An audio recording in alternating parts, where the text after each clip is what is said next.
Assalamualaikum warahmatullahi wabarakatuh. Kepada yang terhormat Ibu dosen Ibu Alifta Lutfia Zahra SMPD dan teman-teman yang semoga selalu berbahagia. Adanya kami di sini yaitu untuk mempresentasikan hasil diskusi kami, yaitu tentang pengembangan ekonomi daerah. Untuk itu, izinkan kami untuk mempresentasikan hasil diskusi kami. Dan sebelum lanjut pada materi, saya, Alifia Septianingrum, dengan NPM 12221100061, dan saya di sini sebagai moderator serta presentator, dan juga teman saya yaitu Saya Ella Bunga Amanda dengan NPM 12221100037. Untuk mempersingkat waktu, alangkah baiknya kita langsung saja pada materi, yaitu kepada presentator dipersilakan. Langsung saja ke pendahuluan. Pengembangan ekonomi daerah merupakan suatu upaya yang strategis dalam mencapai kemajuan ekonomi secara menyeluruh di suatu wilayah. Seiring dengan perkembangan zaman, daerah di berbagai negara semakin menyadari pentingnya pengembangan potensi ekonominya sendiri guna meningkatkan kesejahteraan masyarakat. Pembangunan ekonomi daerah menjadi kunci utama dalam mewujudkan visi pembangunan nasional, mengingat setiap daerah memiliki karakteristik dan keunggulan yang berbeda. Yang selanjutnya ada konsep pembangunan daerah, yaitu pembangunan ekonomi daerah adalah suatu proses di mana pemerintah daerah dan masyarakat mengelola sumber daya yang ada dan membentuk suatu pola kemitraan antar pemerintah daerah dengan sektor swasta untuk menciptakan suatu lapangan kerja baru dan merangsang perkembangan kegiatan ekonomi dalam wilayah tersebut. Dalam pengembangannya, pembangunan ekonomi daerah perlu adanya strategi pengembangan ekonomi daerah yang baik dan terarah agar mencapai tujuan dan sasaran yang diinginkan. Keberhasilan dalam pertumbuhan ekonomi sendiri erat katanya dengan strategi pembangunan ekonomi. Yang selanjutnya akan dipresentasikan oleh rekan saya. Yang selanjutnya yaitu konsep otonomi daerah. Di sini otonomi atau otonomi berasal dari bahasa Yunani, auto yang berarti sendiri dan nomos berarti hukum atau peraturan. Menurut Encyclopedia of Social Science bahwa otonomi dalam pengertian original adalah the legal self-sufficiency of social body and its actual independence. Sedangkan dalam politik atau pemerintahan, otonomi daerah berarti self-government atau the condition of living gender one's own laws. Jadi, otonomi daerah adalah daerah yang memiliki legal self-sufficiency yang bersifat self-government yang diatur dan diurus oleh own laws. Karena itu, otonomi lebih menitik beratkan aspirasi daripada kondisi. Yang selanjutnya yaitu konsep daya saing daerah adalah kemampuan suatu wilayah untuk bersaing dan mempertahankan posisinya di pasar ekonomi, baik di tingkat regional, nasional, maupun global. Berikut beberapa faktor yang mempengaruhi daya saing daerah, di antaranya yang pertama yaitu ada infrastruktur, sumber daya manusia, informasi dan teknologi, iklim investasi, akses ke pasar, kualitas lingkungan bisnis, jaringan dan kemitraan, diversifikasi ekonomi, kualitas hidup, dan yang terakhir yaitu ada keterlibatan masyarakat.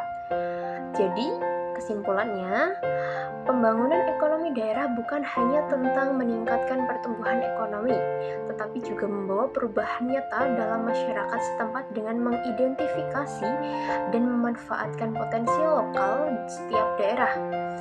Otonomi daerah memberi wewenang kepada pemerintah daerah untuk mengelola sumber daya dan kebijakan sesuai dengan kebutuhan lokal.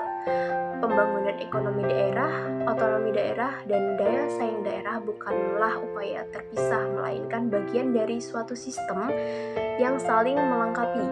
Hanya dengan menyatukan upaya dan komitmen dapat mencapai visi pembangunan nasional yang berkelanjutan.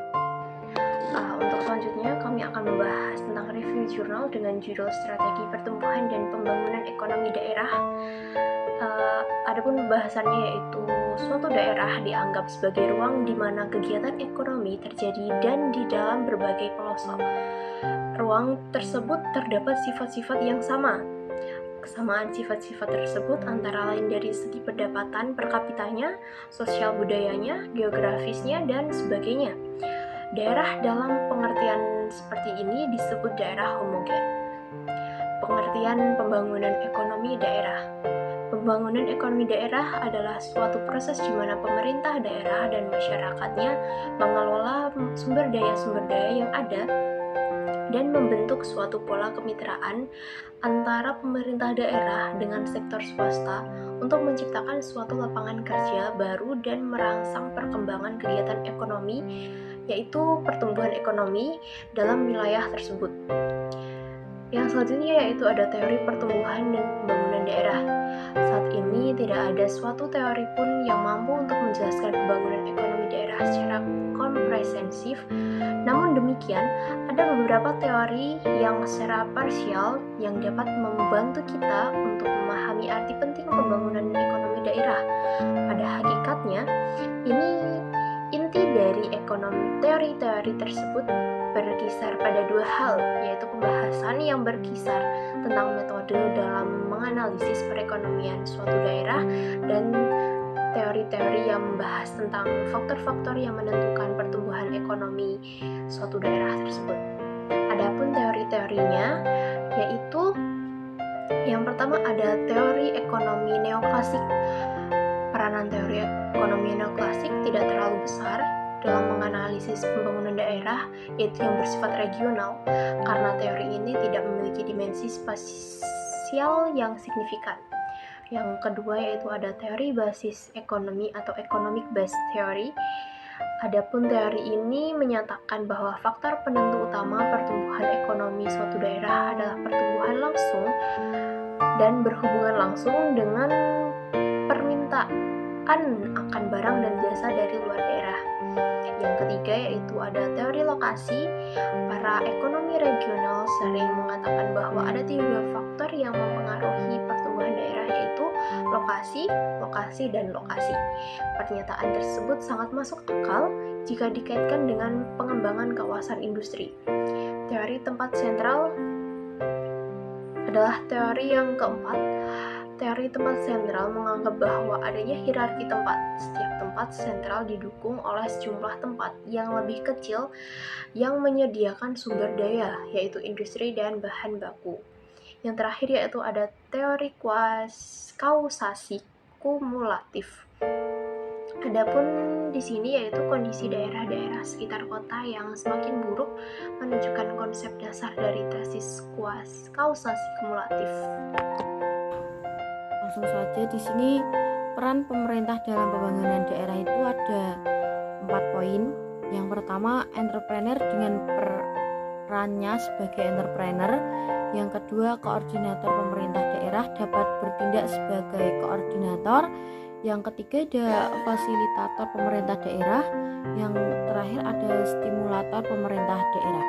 Yang pertama, ada entrepreneur dengan perannya sebagai entrepreneur, yaitu pemerintah daerah bertanggung jawab untuk menjalankan suatu usaha bisnis.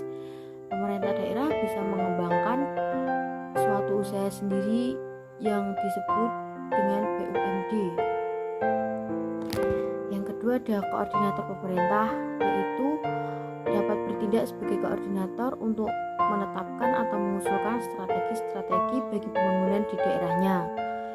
Yang ketiga ada fasilitator pemerintah daerah, itu dapat mempercepat pembangunan melalui perbaikan lingkungan atau perilaku atau budaya masyarakat di daerahnya. Hal ini akan mempercepat proses pembangunan dan prosedur perencanaan serta pengaturan penetapan daerah atau zoning yang lebih baik. Yang keempat ada stimulator.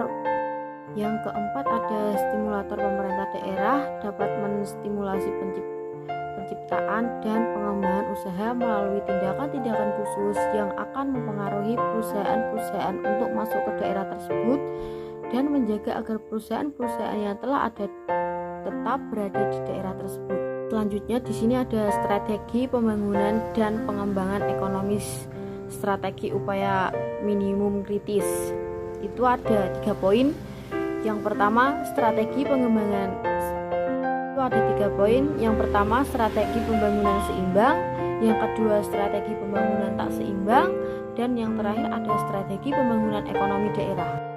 Adapun strategi pembangunan seimbang yaitu pembangunan seimbang diciptakan oleh Nur 1953. Strategi pembangunan seimbang bisa diartikan sebagai pembangunan berbagai jenis industri secara berbarengan atau simultaneus, sehingga industri tersebut saling menciptakan pasar bagi yang lain.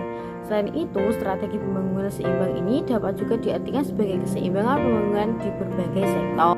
Kedua, ada strategi pembangunan tak seimbang, yaitu strategi pembangunan tak seimbang ini dikemukakan oleh Albert O. Hirschman dan Paul Stridson. Menurut mereka, pengembangan tak seimbang adalah pola pembangunan yang lebih cocok untuk mempercepat proses pembangunan di NSB. Pola pembangunan tak seimbang ini menurut Hirschman berdasarkan pertimbangan sebagai berikut. Yang pertama, secara historis pembangunan ekonomi yang terjadi coraknya tidak seimbang. Yang kedua, ada untuk mempertinggi efisiensi penggunaan sumber daya yang tersedia. Dan yang terakhir, ada pengembangan tak seimbang akan menimbulkan kemacetan atau gangguan-gangguan dalam proses pengembangan, tetapi akan menjadi pendorong bagi pembangunan selanjutnya. Nah, yang terakhir ada strategi pembangunan ekonomis daerah. Secara umum, tujuan strategi pembangunan ekonomi daerah sebagai berikut. Yang pertama itu mengembangkan lapangan kerja bagi penduduk yang ada sekarang. Nah, tujuan perencanaan pembangunan ekonomi dan pengerjaan ini adalah untuk memberikan kesempatan kerja bagi penduduk yang ada sekarang ketimbang menarik para pekerja baru. Strategi pembangunan ekonomi daerah dapat dikelompokkan menjadi 4 kelompok. Yang pertama itu pembangunan fisik, yang kedua ada pengembangan dunia usaha, yang ketiga ada strategi pengembangan sumber daya manusia, dan yang terakhir ada pengembangan masyarakat. Nah, untuk kesimpulan dari materi yang saya dan rekan saya presentasikan yaitu strategi pertumbuhan dan pembangunan ekonomi daerah sangat mutlak diperlukan serta diterapkan dalam rangka mempercepat pertumbuhan dan pembangunan ekonomi daerah yang bersangkutan. Untuk itu, peran pemerintah sangat penting untuk mendorong bahkan meningkatkan kapasitas pembangunan ekonomi suatu daerah dengan berdasarkan pada kondisi serta potensi yang dimiliki oleh masing-masing daerah. Sekian presentasi dari kelompok kami. Jika ada kurang kata mohon dimaafkan. Jika ada pertanyaan silakan bertanya di kolom komentar. Terima kasih. Sekian. Wassalamualaikum warahmatullahi wabarakatuh.